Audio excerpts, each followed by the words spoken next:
చింతలపూడి జన ప్రభంజనం అయింది. ఈ సభ చూసిన తర్వాత నిశ్చింతగా చెబుతున్నా, గెలుపు మంది. అయ్యా జగన్మోహన్ రెడ్డి, నువ్వు అర్జునుడివి కాదు, పంచభూతాల్ని రాష్ట్రాన్ని మింగేసేటువంటి అక్రమార్జునుడివి.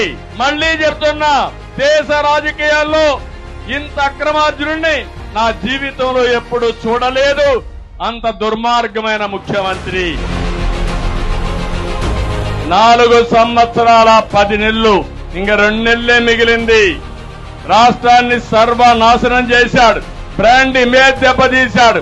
ఇవన్నీ చేసి నిన్న మాట్లాడుతున్నాడు, మొన్న ఒక మీటింగ్ లో మాట్లాడాడు.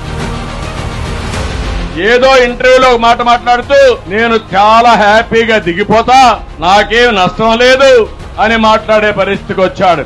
నేను ఒకటే చెప్తున్నా, మీరు దిగిపోవడం కాదు, మిమ్మల్ని ఇంటికి పంపేయడానికి ప్రజలు సిద్ధంగా ఉన్నారు.